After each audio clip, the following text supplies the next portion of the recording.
오늘은 5월 31일 마지막 주일입니다.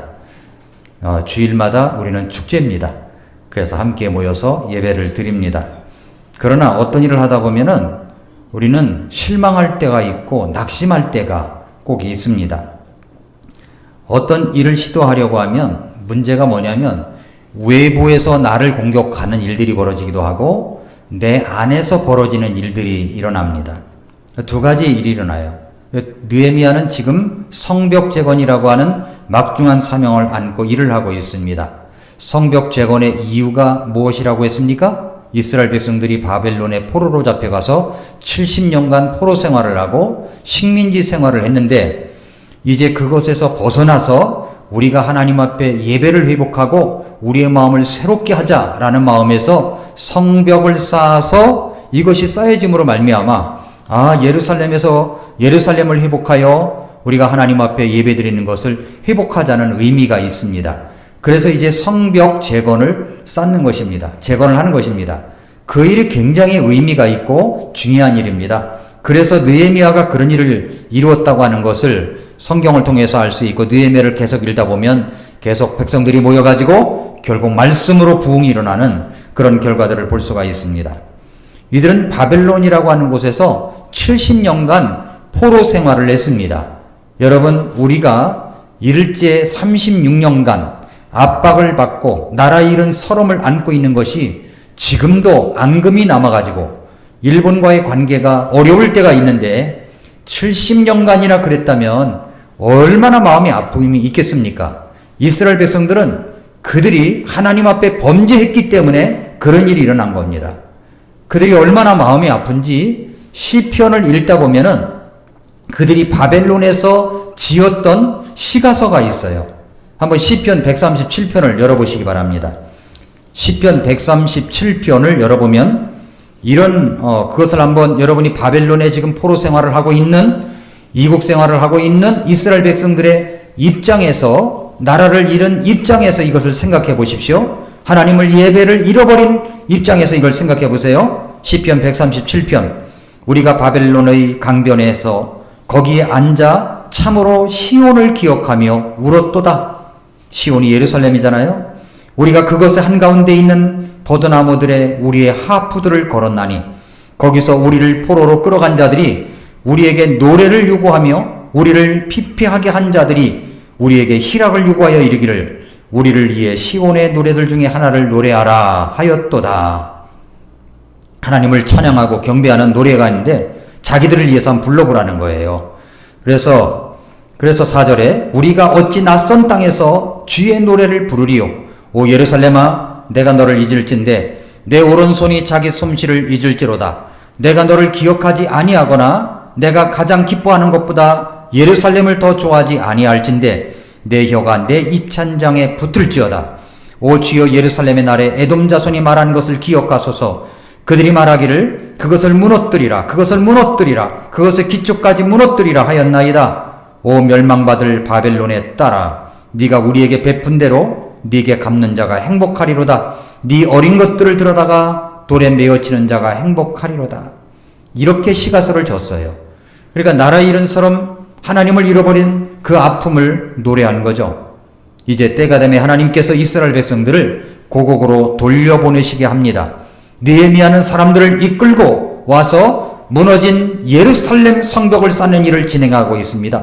하나님과의 관계를 회복시키는 마음을 갖고 다시는 이런 수치를 갖지 말자고 했습니다. 백성들은 응답하기를 우리가 일어나 건축하자 그렇게 하면서 시작을 한 거예요. 하나님의 일에 모두 한마음이 되어서 일을 진행해 가고 있습니다. 그런데 어떤 일이 진행하다 보면은 장벽과 방해가 꼭 있습니다. 장벽이 있고 방해가 있어요. 하나는 외부적인 공격이고 또 하나는 내부적인 실망과 낙심입니다.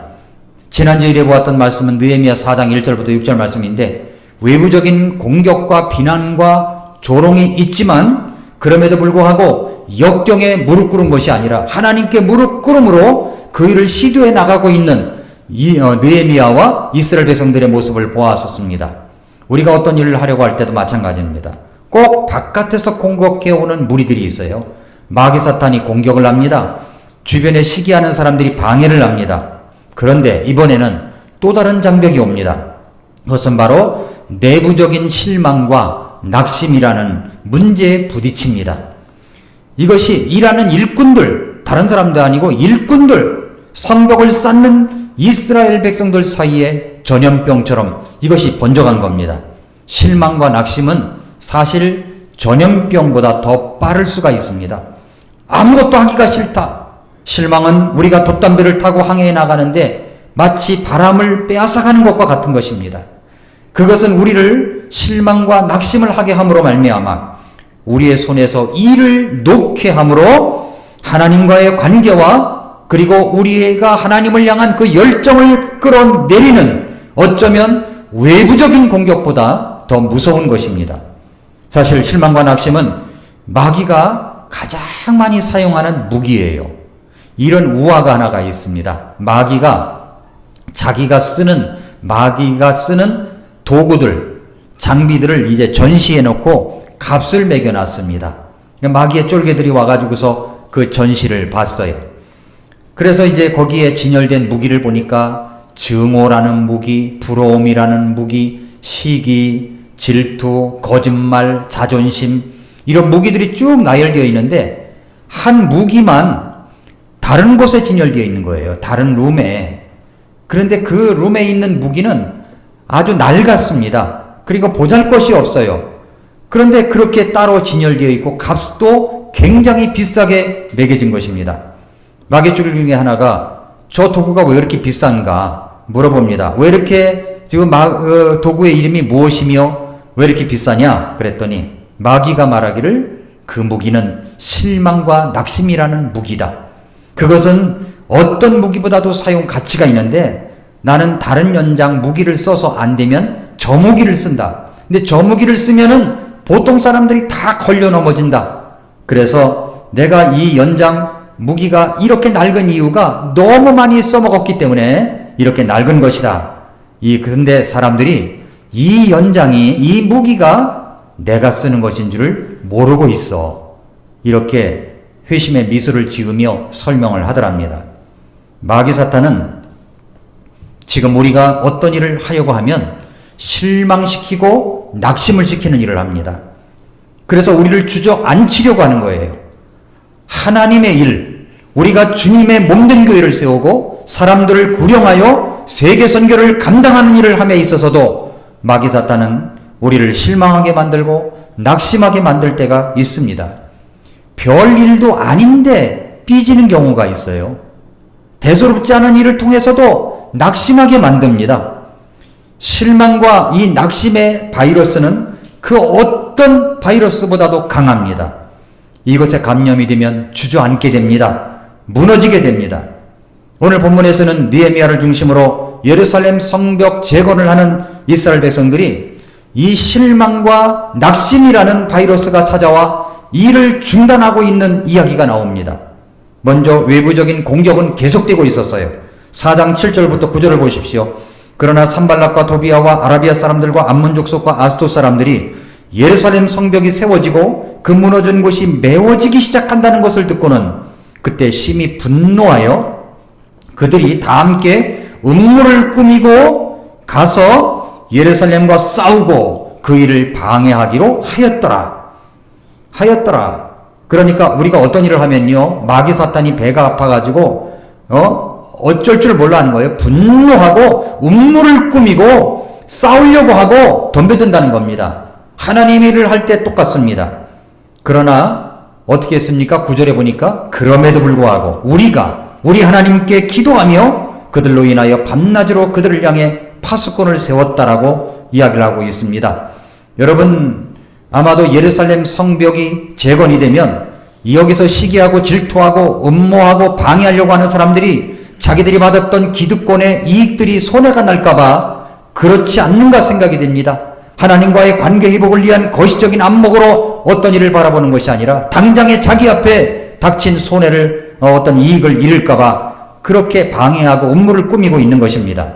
그러나 느헤미야는 어떻게 대처를 합니까? 하나님 앞에 기도하고 그리고 지키고 파수꾼을 세우고 합니다. 모두 달려들어 함께 일을 하는데 그렇지 못한 방해꾼들이 있습니다. 어떤 일이든 방해꾼은 꼭 있다는 것을 우리가 잊어서는 안 됩니다. 그런데 9절 말씀의 마지막 부분이 좀 걸립니다. 뭐라고 해요? 그럼에도 불구하고 우리가 우리 하나님께 기도하며 그들로 인하여 밤낮으로 그들을 향해 파수꾼을 세웠는데, 여기 세웠는데, 그런데 뭡니까? 10절 12절에 보니까 유다는 이르기를 진나라는 자들의 힘이 세하였고 쓰레기는 아직도 많으므로 우리가 성벽을 건축할 수 없다 하고, 우리의 대적들은 이르기를 우리가 그들 가운데로 한가운데로 들어가 그들을 죽이고 그 일을 그치게 할 때까지 그들이 알지도 못하고 보지도 못하리라 하니라. 그 대적들 곁에 거하던 유대인들이 와서 10번이나 우리에게 이르기를 너희가 어디서 떠나 우리에게로 돌아오려고 하든지 그 모든 곳에서부터 그들이 너희를 덮치리라 하니라. 이렇게 이야기를 합니다. 여기 10절부터 12절에 보면 이스라엘 백성들이 실망과 낙심을 하는 원인이 나옵니다. 이 원인은요, 우리들이 어떤 일을 시도하려고 할 때도 똑같이 실망할 수 있고 낙심할 수 있는 문제입니다. 그게 뭘까요? 그 원인을 한번 찾아보겠습니다. 첫째는 뭐냐면 피곤 때문에 그렇습니다. 피곤해서 4장 10절에 보니까 유다는 이르기를 집 나르는 자들의 힘이 쇠하였고 라고 얘기를 해요. 집 나르는 자들의 힘이 쇠하였다. 모두 힘이 빠져나갈 정도로 일을 하고 있습니다. 그래서 지쳤습니다. 피곤했습니다. 여러분, 실망과 낙심이 언제 찾아옵니까? 우리가 지쳐 있을 때 찾아옵니다. 피곤할 때 찾아오는 거예요. 피곤할 때. 아마 이들은 공사를 시작한 지 한 달이 넘었을 것 같습니다. 그리고 성벽의 절반 이상의 공사가 진행되고 있었을 때입니다. 매일 쉬지 않고 일을 했습니다. 육체적 노동만 한 것이 아니에요. 이들은 방해꾼의 공격을 막기 위해서 불침번까지 파수꾼까지 서가면서 일을 했습니다. 잠도 모자랐을 것입니다. 에너지도 부족했을 것입니다. 그러다 보니 육체적으로 지쳤습니다. 심리적으로도 정신적으로도 늘 압박을 받고 있습니다. 여러분, 주변의 공격과 방해가 한두 번이라면 그거 공격을 막아내고 넘어갈 수 있습니다만은, 그러나 여기 산발락과 도비아와 게셈과 아라비아 사람들은 포기를 모릅니다. 끊임없이 공격을 해댑니다. 한밤중에도 공격을 해댑니다. 여러분, 우리가 실망할 때가 언제예요? 피곤할 때입니다. 피곤할 때. 지쳐 있을 때예요. 한번 여러분을 점검해 보세요. 여러분 혹시 지쳐 있지 않습니까? 또 혹시 여러분 피곤해 있지는 않습니까? 이럴 때 우리는 실망할 수 있고 낙심할 수가 있는 것입니다. 이것이 첫 번째 이유입니다. 두 번째 이유가 있어요. 그것은 좌절감입니다. 좌절감 때문에 그래요. 10절을 다시 보시면 유다는 이르기를 집 나르는 자들의 힘이 쇠하였고 쓰레기는 아직도 많으므로 그랬죠. 여러분, 성벽정을 하려다 보니까 쓰레기가 그렇게 많았나 봐요. 그것을 치워도 아직도 남아있는 쓰레기는 아직도 많으므로 라고 했죠. 우리가 지쳐 있으면, 실망과 낙심 가운데 있으면요, 작은 것도 크게 보입니다. 작은 것도 크게 보여요. 한 달여 동안 치웠기 때문에 아마도 많이 치웠을 것이라고 생각이 됩니다. 그런데도 아직도 많다고 말합니다. 그러니까 우리가 피곤해 있으면, 그래서 실망과 낙심 가운데 있다 보면 작은 일조차도 크게 보이는 겁니다. 대수롭지 않은 것도 확장되어 보이는 거예요. 모든 것이 정지되어 있는 것처럼 느껴집니다.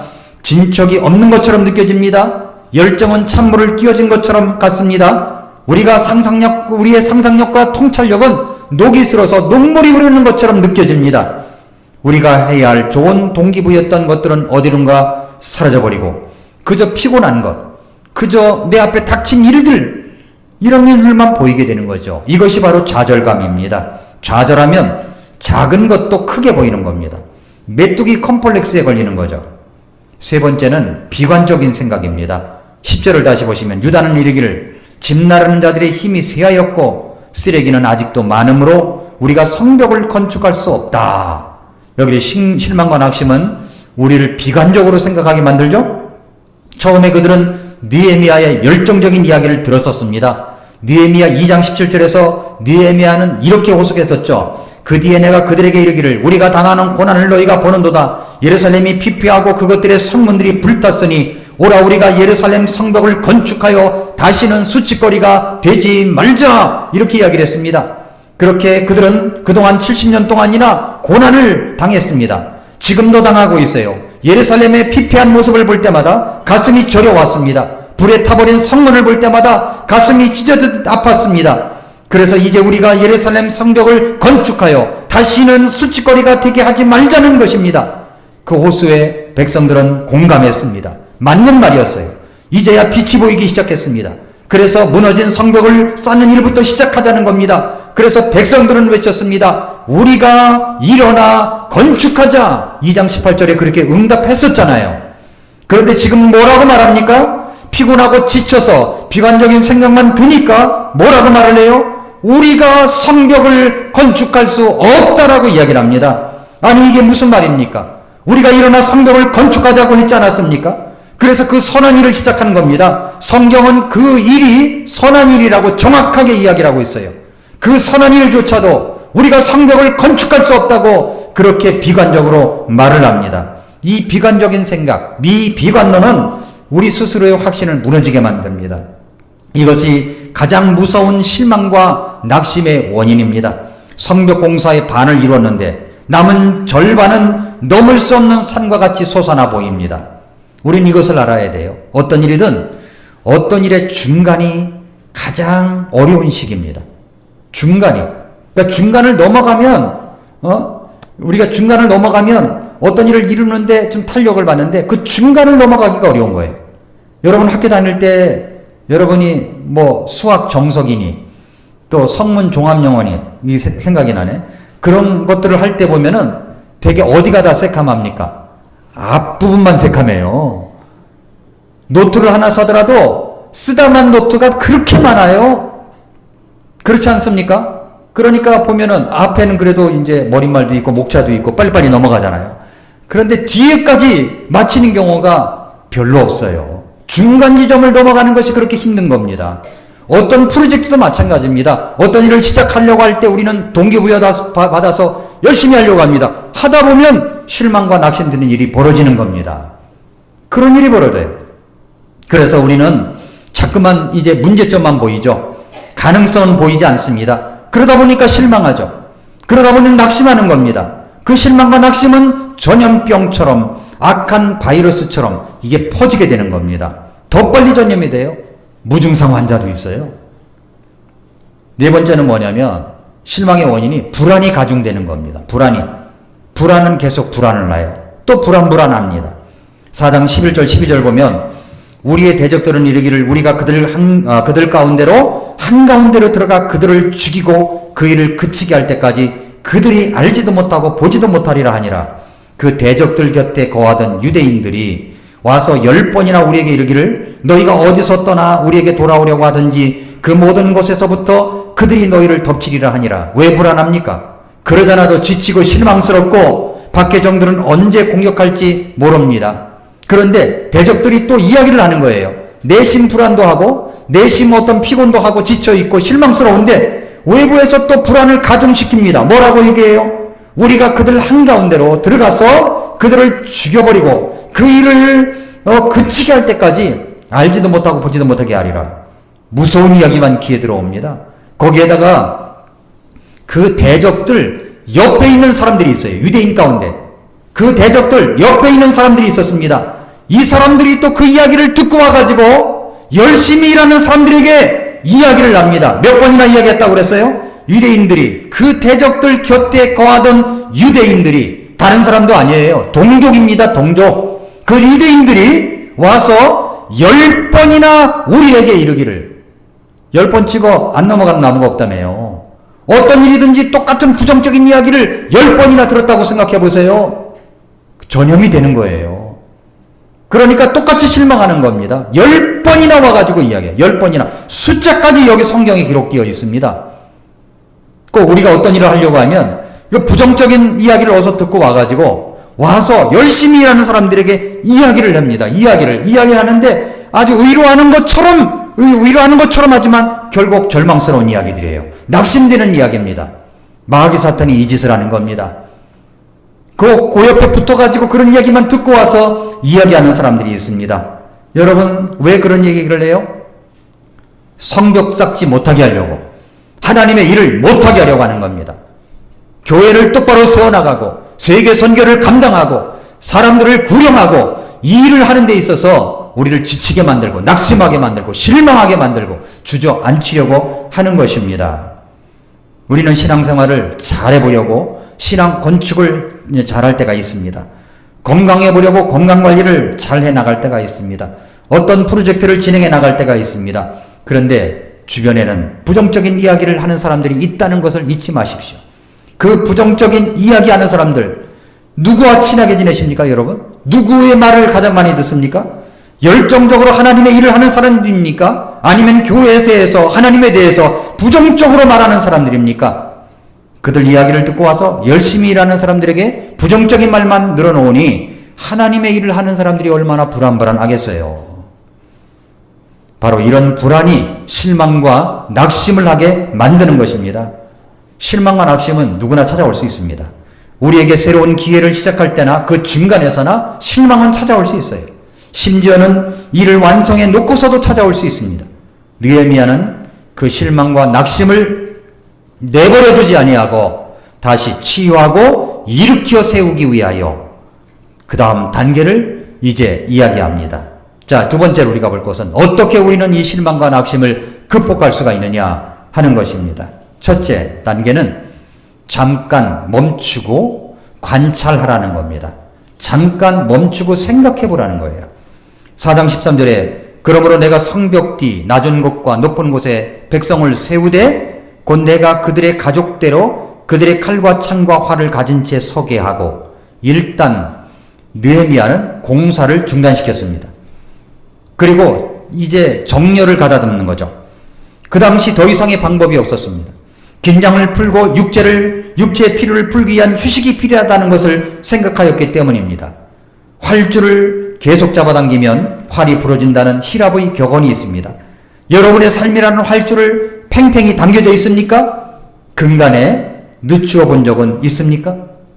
어떤 사람들은 쉬지 않고 일하는 것이 어떤 일을 빨리 이룰 수 있다고 생각하고 영적인 것이라고 생각합니다. 아닙니다. 내 기력이 소진되어 지쳐버리면 내가 하려고 하는 일조차도 실망을 가져올 수가 있습니다. 낙심할 수 있어요. 그때 첫 번째 해야 할 일은 쉬는 거예요. 쉬는 것. 몸과 마음을 풀 수 있는 시간을 갖는 것입니다. 어떤 선교사님이 30년 이상 선교를 계속할 수 있었던 비결을 물어보니까 이렇게 오랜 기간 동안 지속하여 이곳에서 머물러 일할 수 있는 비결은 아주 간단합니다. 그것은 규칙적으로 일정한 휴식을 취했기 때문입니다. 그런 이야기를 했어요. 여러분이 하는 일도 그렇습니다. 규칙적으로 쉬십시오. 육체의 안식을 가지십시오. 그런데 여기서 우리는 조심해서 보아야 할 것이 있습니다. 그것은 쉬는데 모든 것을 던지고 쉬는 것이 아니에요. 던지고 쉬는 게 아니에요. 뭐라고 얘기합니까? 10절에 내가 성벽 뒤 낮은 곳과 높은 곳에 백성을 세우되 곧 내가 그들의 가족대로 그들의 칼과 창과 활을 가진 채 서게 했다. 13절에 그렇게 말하고 있습니다. 어떻게 쉬었습니까? 어떻게 일을 놓고 쉰 게 아니에요.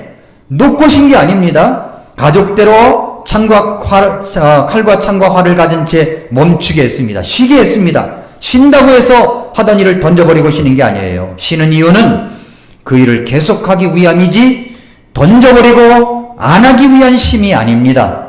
그래서 우리는 잠깐 멈추고 우리 스스로를 돌아볼 줄 알아야 됩니다. 두 번째 단계, 주님을 기억하는 겁니다. 여러분, 실망 가운데 낙심 가운데 있는 사람들의 특징이 뭐냐면 초점이 흐려져 있습니다. 초점이 안 맞아 있어요. 그래서 계속해서 잘못된 것만 보고 잘못된 것만 생각하고 잘못된 것을 말을 하는 겁니다. 지금 실망과 낙심 가운데 있는 이 백성들의 무엇에 초점을 맞추고 있습니까? 10절을 다시 보세요. 유다는 이르기를 집나라는 자들의 힘이 쇠하였고 쓰레기는 아직도 많으므로 우리가 성벽을 건축할 수 없다 하고, 이들은 지금 초점이 어디에 있어요? 쓰레기에 있는 겁니다. 아직 치우지 못한 남아있는 쓰레기에 초점이 맞춰져 있습니다. 그러니까 백성들의 생각은 쓰레기를 생각하고 있어요. 백성들이 하는 말은 지금 쓰레기 이야기를 하고 있습니다. 정말 쓰레기같이 하잘것없는 일들에 이 어려움에 초점을 맞춰져 있습니다. 그저 그 쓰레기 때문에 어떤 일들이 일어날 것 같고 모든 것이 불가능하게 느껴지는 것입니다. 그렇게 말하고 있어요. 통계를 보면 사람들이 일어날까봐 두려워하는 일들이 실제로 일어나는 일은 5%이고 95%는 결코 일어나지 않는 것이라고 합니다. 그들의 생각의 초점은 지금 쓰레기에 집중되어 있습니다. 그래서 느헤미야는 그 생각의 초점을 바꿔놓습니다. 그래서 이렇게 말합니다. 14절에 보니까 내가 살펴본 뒤에 일어나 고귀한 자들과 치리자들과 백성의 남은 자들에게 이르기를 너희는 그들을 두려워하지 말며 위대하시고 두려우신 주를 기억하고 너희 형제들과 아들, 딸들과 아내들과 집을 위해 싸우라 하였느니라. 느헤미야는 먼저 무슨 말을 합니까? 이렇게 격려해요. 그들을 두려워하지 말라. 쓰레기를 생각하고 쓰레기에 초점이 맞춰져 있는 그 초점을 바꿔놓습니다. 무엇으로 바꿔요? 그 쓰레기에서 그들에게로 바꾸는 거예요. 그들, 그 대적들에게 바꾸는 겁니다. 너희는 그들을 두려워하지 말라. 우리가 대적해야 할 것은 쓰레기가 아닙니다. 쓰레기 같은 잡생각이 아닙니다. 그들입니다. 우리의 사명 수행을 방해하고 공작하는 그들입니다. 그리고 그들을 두려워하지 말라고 말합니다. 여러분, 두려워 떠는 사람들에게 찾아가서 두려워하지 마 하는 일이 별것 아닌 것처럼 생각이 들죠? 아닙니다. 두려워 떨고 있는 사람들에게 두려워하지 마, 괜찮아, 두려워하지 마, 이 말이요 얼마나 힘이 드는지 모릅니다. 그래서 여기 느헤미야는 말합니다. 그들을 두려워하지 말라. 왜냐하면 그들은 전능자가 아니기 때문에 그렇습니다. 그리고 이렇게 말합니다. 위대하시고 두려우신 주를 기억하라. 저는 이 말씀을 묵상하다가 이 말을 보는 순간 가슴이 찌릿찌릿했어요. 그들을 두려워하지 말라 하면서 위대하시고 두려우신 주님을 기억하라. 그 기억해야 될 초점을 완전히 바꾸는 거잖아요. 쓰레기 생각을 하는 사람을 그들에게로 바꾸고 그들에게를 갖다가 하나님에게 바꾼 겁니다. 여러분, 위대하시고 두려우신 하나님, 이 하나님을 기억하라고 이야기를 합니다. 느헤미야가 실망과 낙심 가운데 있는 백성들에게 한 말이 다 기록되었다면 아마 하나님께서 이미 이루신 일들에 대한 많은 이야기를 또 했을 것입니다. 그러나 아마 처음에 이야기했던 이야기를 다시 하지 않았을까요? 내가 이제 수상궁에서 그렇게 하나님 앞에 울고 있을 때 하나님께서 내 기도를 응답하시고 그리고 이제 왕의 마음을 움직여서 그래서 이제 이 모든 물건들 자재들을 준비해 가지고 여기까지 왔다. 그러면서 이 예루살렘이 피폐하고 성문들은 불탔는데 오라 우리가 예루살렘 성벽을 건축하여 다시는 수치거리가 되게 하지 말자. 그러면서 그 자초지정을 이야기합니다. 그럴 때 이 백성들은 거기에 뜨거운 동기부여를 받고 우리가 일어나 건축하자. 그렇게 했었던 말들을 다시 상기시키면서 우리가 일어나 다시 해야 된다고 그러면서 이야기합니다. 하나님의 선하신 일들이 여기까지 왔다고 이야기를 하면서 위대하시고 두려우신 주님을 기억하라고 그렇게 이야기하고 있는 것입니다. 여러분, 실망과 낙심 가운데 우리가 벗어나려면 실망과 낙심거리는 일거리를 보는 게 아니라 그 이면을 볼 줄 알고 그리고 그 이면을 볼 줄 알아야 돼요. 그것이 누굽니까? 위대하시고 두려우신 주님을 기억하는 것입니다. 백성들은 사실 자기 앞에 있는 일들을 두려워가 있었어요. 아니, 그 이면에 있는 그들의 적들을 두려워하고 있었습니다. 우리도 두려워하는 것들이 있죠. 우리를 구원해 주시고 우리에게 하나님의 프로젝트, 이웃을 섬기고 사람들을 구원하고 교회를 세워나가고 세계 선교를 감당하는 일을 이루어 나가는 데 있어서 여러분, 당장에 내게 주어진 일을 두려워할 때가 있습니다. 지치게 할 때가 있어요. 내가 하고 있는 교회 일들이 무거운 짐이 되기도 합니다. 헌신이 어렵다고 생각합니다. 직장의 여건이 가장 소중한 시간을 들을 수 있는 여건들이 안 된다고만 생각할 수 있습니다. 그러나 사랑하는 성도 여러분, 우리가 시간이 남아들어서 헌신하는 겁니까? 우리가 시간이 남아들어서 여기 온 겁니까? 여러분, 이면에 하나님께서 모든 것을 주장하고 계시다는 사실을 알아야 됩니다. 우리가 하나님 앞에 11시 예배를 드려요. 9시 예배를 드려요. 왜 그렇게 드립니까? 여러분, 이 시간이 가장 소중한 시간이에요. 가장 소중한 시간에 예배 시간을 정한 겁니다. 모든 사람이 다 소중하다고 생각하는 그 시간에 예배 시간을 정한 거예요. 왜냐하면 그 소중한 시간을 하나님 앞에 드리는 것으로 초점을 맞추기 때문에 그렇습니다. 시간이 남아들어서 우리가 헌신하는 겁니까? 내 에너지가 남아들어서 헌신하는 거예요? 아닙니다. 여러분, 위대하시고 두려우신 주님을 기억해야 됩니다. 예수님께서도 누가복음 12장 5절에 오직 너희가 두려워할 분을 내가 미리 너희에게 알려주리니 곧 죽인 뒤에 지옥에 던져넣는 권능이 있으신 그분을 두려워하라. 참으로 내가 너희에게 이르노니 그분을 두려워하라. 예수님께서도 그렇게 말씀하셨어요. 우리가 두려워해야 될 분은 위대하신 두려우신 하나님이십니다. 우리가 실망과 낙심해야 할 것은 저 쌓여있는 쓰레기들이 아닙니다. 방해하고 있는 주변 사람들이 아닙니다. 우리가 두려워해야 할 분은 바로 위대하시고 두려우신 하나님 뿐입니다. 그러므로 우리는 하나님을 기억해야 됩니다. 여러분은 주님을 기억하고 사십니까? 주님을 기억하고 살아요? 이것이 문제인 거예요. 주님을 기억하는 것입니다. 여러분들이 날마다 주님을 기억하게 하기 위해서 성경을 읽고 기도해야 되는데 그 기도 시간을 일부러 마련해서 하나님을 기억하는 시간을 마련해야 됩니다. 위대하고 두려우신 주님을 기억하려면 여러분 의식적으로 정기적으로 기억하는 시간이 있죠. 예를 들어서 예배 시간 정기적으로 기억하는 시간이에요.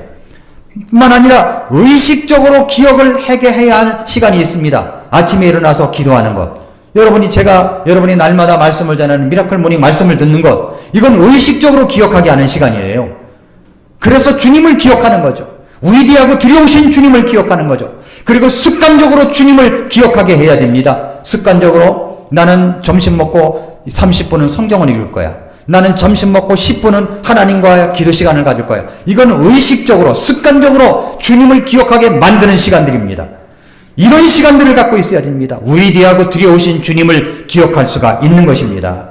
이것이 우리가 실망과 낙심 가운데서 벗어날 수 있는 길인 겁니다.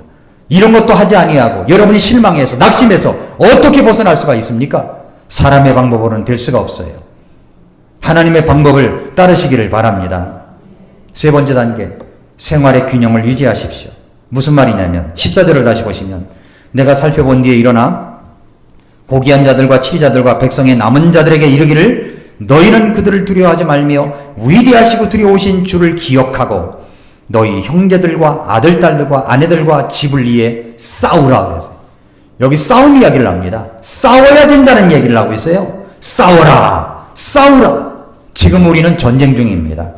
예수님 믿으면 안식과 평안이 찾아오는 것은 틀림이 없습니다. 그러나 이 땅에서는 아직 진정한 안식을 누릴 수가 없습니다. 지금은 전쟁 중이기 때문입니다. 여러분 지금 세계 돌아가는 정세를 보세요. 미국과 중국의 서로 알력을 하고 하는 그 관계를 보세요. 거기에 샌드위치 마냥 우리나라가 이 고래 싸움에 새우등 터진다고 우리나라가 어쩔 줄 몰라하는 모습을 보세요.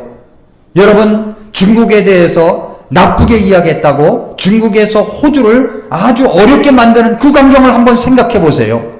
지금은요 세계가 다 전쟁 중입니다. 여러분 그리스도인들도 전쟁 중에 있습니다. 우리가 이 땅에서 예수님 믿으면 복 이야기하지만 복만 있는 건 아닙니다. 복만 말할 수는 없어요. 왜냐하면 이 땅은 우리의 진정한 안식처가 아니기 때문에 그렇습니다. 우리의 안식처는 바로 예수님이 계신 하나님이 계신 저 천국입니다. 이제 그곳에 가기 전까지 우리가 해야 될 것은 싸움이에요. 싸움을 하려면 싸움을 잘하는 법을 알아야 됩니다.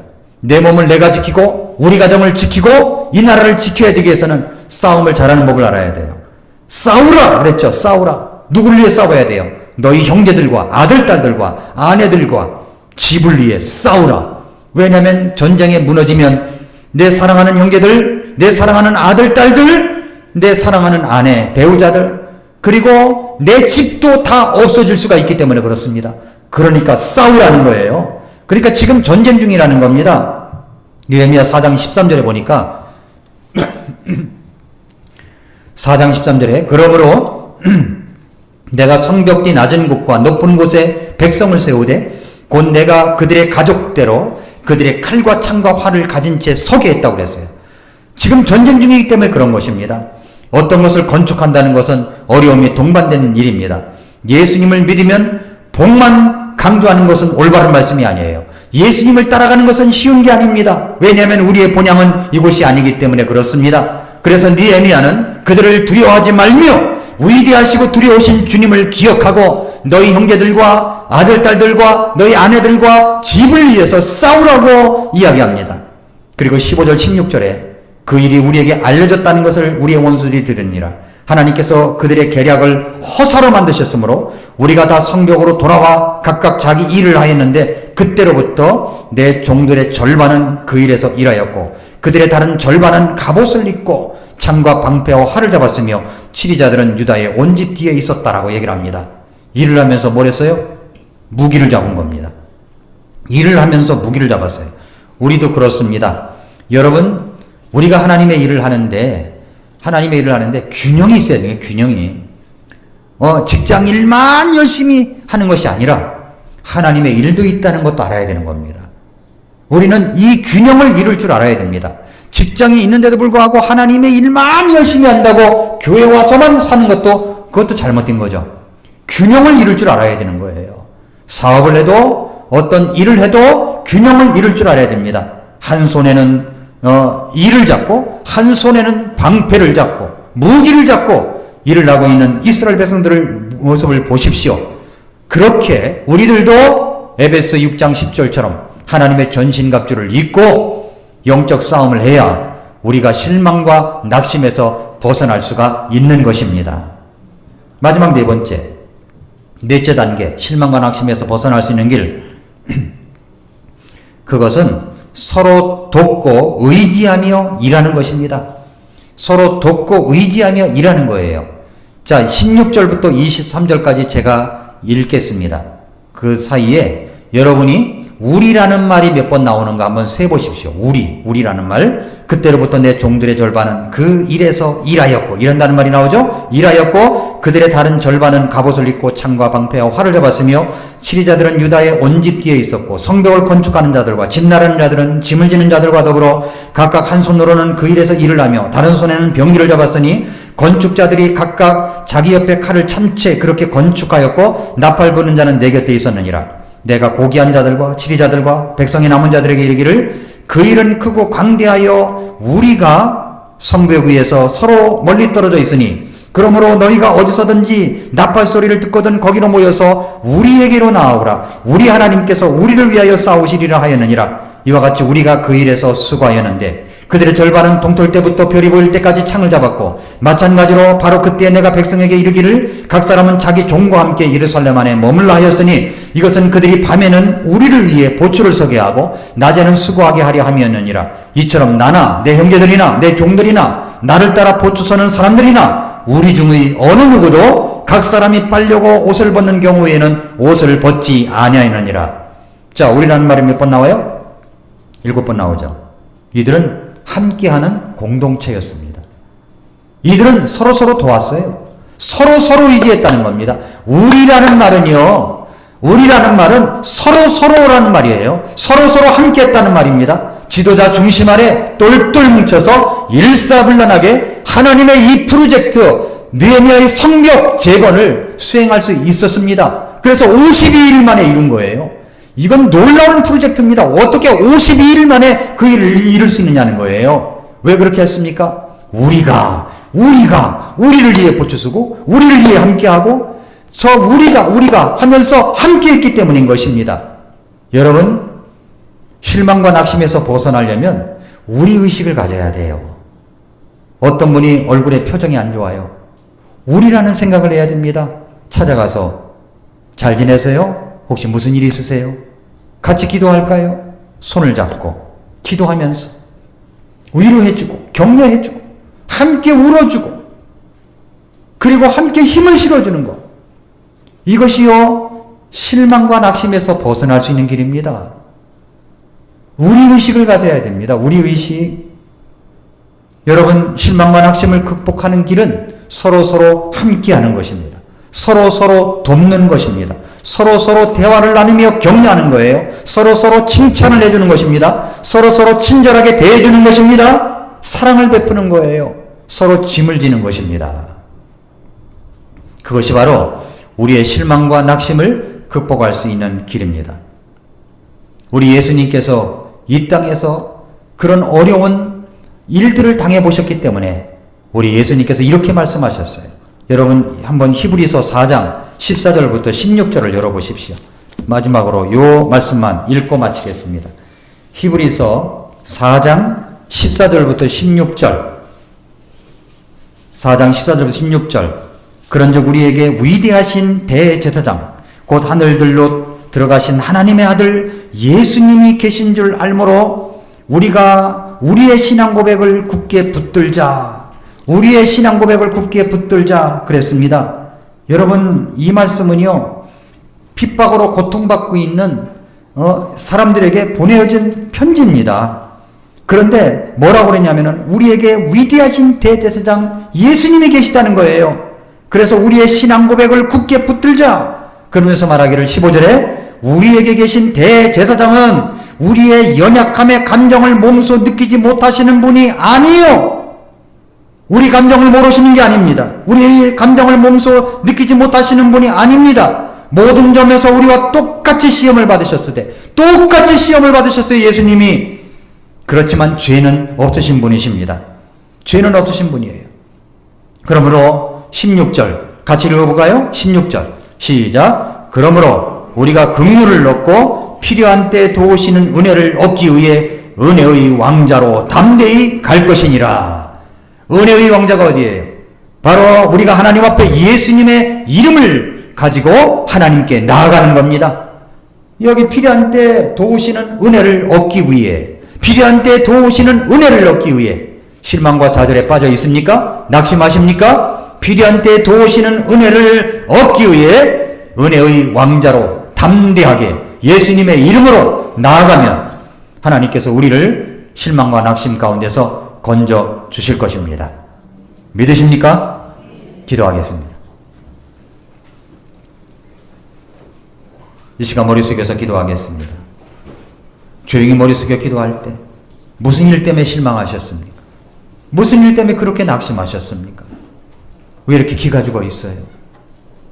왜 이렇게 얼굴이 어둡습니까? 사랑하는 성도 여러분, 오늘 말씀은 오늘 우리들에게 필요한 말씀입니다. 기죽지 말라고 말씀하시는 것입니다. 왜 실망합니까? 내 앞에 닥친 일들, 저 쓰레기 같은 그런 것들 일들, 내가 치워야 될 것들, 그것만 눈에 보일 때가 있습니다. 그래서 실망할 때가 있어요. 낙심할 때가 있어요. 그러나 그 이면을 보십시오. 나를 방해하고 실망으로 이끄는 그 이면을 보십시오. 우리가 해야 될 것을 보십시오. 우리가 어떻게 해야 됩니까? 잠깐 멈추고 생각해 보십시오. 좀 쉬십시오. 일을 완전히 놓는 게 아닙니다. 그렇지만 잠깐 멈추고 관찰해 보십시오. 그리고 쓰레기 같은 생각에서 그것을 벗어나 초점을 바꾸십시오. 위대하고 두려우신 주님을 기억하십시오. 위대하고 두려우신 주님을 의식적으로 기억하는 시간을 가지십시오. 정기적으로 기억하는 시간을 가지십시오. 그리고 생활의 균형을 유지하시면서 서로 돕고 의지하며 일을 할 때 우리 하나님께서 우리를 도우시고 인도해 주실 것입니다. 나의 마음에 근심구름 가득하게 있을지라도 예수님밖에 없습니다. 예수님의 이름으로 주님 앞에 나아가십시오. 우리의 감정을 몸소 느끼지 못하시는 분이 아니십니다. 하나님, 제 마음이 지금 이렇습니다. 주님의 도움이 필요합니다. 도와주시옵소서. 같이 한번 기도하겠습니다. 하나님 아버지, 감사합니다. 정말로 실망스럽고 낙심이 될 만한 뉴스들이 세상 주변에 얼마나 많은지 모릅니다. 코로나19로 인하여 우리가 어렵게 된 경기로 인하여 우리도 실망하고 낙심할 때가 있습니다. 하나님, 또 우리가 열심히 하나님의 일을 하려고 하다가도 어떤 실망할 때가 있고 좌절할 때가 있습니다. 그러나 오늘 말씀처럼 우리가 잠깐 쉬어서 관찰하고 생각할 수 있게 도와주시고, 그리고 우리의 초점을 문제거리에서 위대하고 두려우신 하나님을 기억하는 저희들이 될 수 있게 하여 주시고, 서로 돕고 의지하며 기도해주며 나아가는 저희들이 되게 해 주시옵소서. 지금은 전쟁 중입니다. 아직도 영적 전쟁은 끝나지 않았습니다. 우리를 방해하려고 하는 사탄의 계략이 있습니다. 결국 우리를 무너뜨려서 교회를 세우지 못하게 만들고 하나님의 일을 방해하려고 하는 시도입니다. 하나님 아버지, 정신을 차리고 깨어서 기도하며 날마다 아침마다 의식적으로 주님을 기억하고 아침마다 새롭게 되며 주님을 바라보는 저희들이 되게 해 주시옵소서. 고난 중에 또 절망 중에 낙심 중에 있는 성도를 위로해 주시고 오늘 말씀으로 힘있게 다시 한번 일어설 수 있도록 역사하여 주시옵소서. 예수님의 이름으로 기도합나이다. 아멘.